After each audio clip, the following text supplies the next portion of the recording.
Alright, hi. You might not be able to tell from looking at me, I'm a pretty good egg.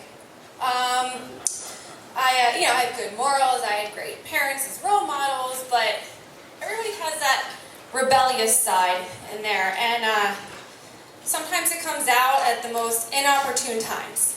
So, I was 13 years old, just started high school, and my mom was actually diagnosed with a massive brain tumor. And she's okay, she's fine, it was benign. But, so I don't know if it was because they didn't tell me about this until like the day of her surgery, or, I was just scared out of my mind that I just went out of my mind. But my friends and I decided, I'm 13, it'd be a great idea to go for a joyride in a stolen car while smoking cigarettes with no driver's license. So, we had this elaborate plan with some friends from middle school. We thought we'd get together, and so Friday night, I was supposed to go out there at 11 o'clock, and I grew up on a farm, so I could easily cut out the back and run through the fields and beat them up under the bridge, right? So at 11 o'clock, my parents are still up, which is just really uncharacteristic for them. So there's nothing that I can really do at this point. So I see my friend's car come up the road, pull into our driveway, lay on the horn, flash the lights, and then peel out and speed away. So that was really their message to me, like, come on, what are you doing, where are you? And so the next day, I gave them a call and I said, I'm really, really sorry, I couldn't get out, my parents were awake. And they said, okay, well, let's make it midnight, 12:30 tonight, do the same thing, come back to the fields, you'll meet us, and we'll go have some fun. So, fun in the mind of a 13-year-old. It's not like you can buy alcohol or anything, right? So, my friend Mike stole his dad's car. So that's where the stolen vehicle comes in. Everybody thinks, Grand Theft Auto. Now, but for a 13-year-old, it's pretty bad, right? Stealing your dad's car. So they came and picked me up. It was Mike, Levi, and Lauren.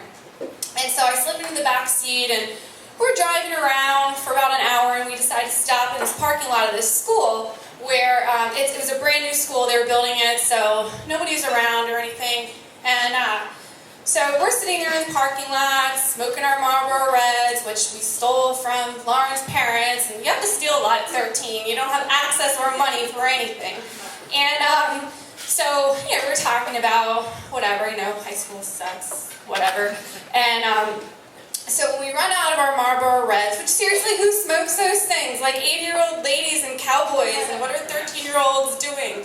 And so we get in the car, and Levi decides that he wants to drive. So we didn't realize being in the car that he didn't turn on the headlights. So 3 o'clock in the morning, we're speeding down the highway, and I really don't remember much after this, but I do remember the sirens going on behind us, and my heart stopping.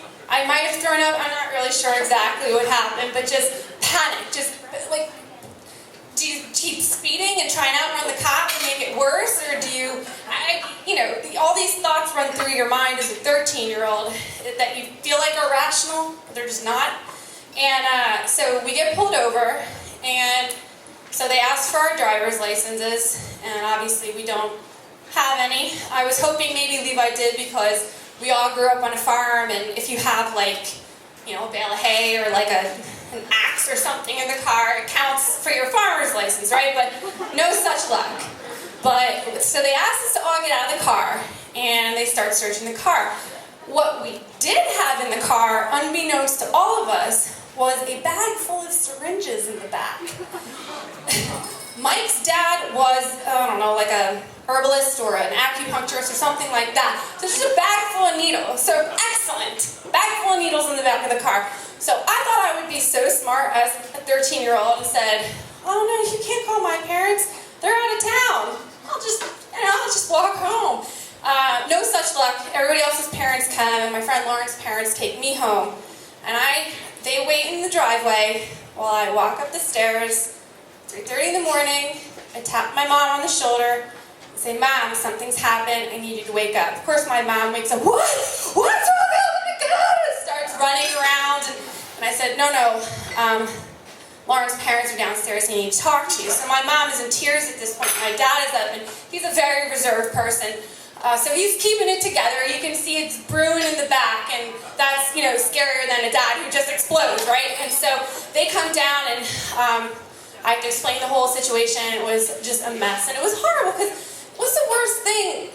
Not getting arrested. No, what's disappointing your parents when they think you're such a good kid, right? And so, you know, the next day my mom had to work with my dad. Thankfully, it's going to sound horrible. My dad's going to kill me for saying this, but he pulled his back getting off the toilet, and so I didn't get the wrath of Ed, thankfully. The next day at school, you know, it's so weird to feel so cool and so terrible at the same time. I was like the James Dean of Central High School.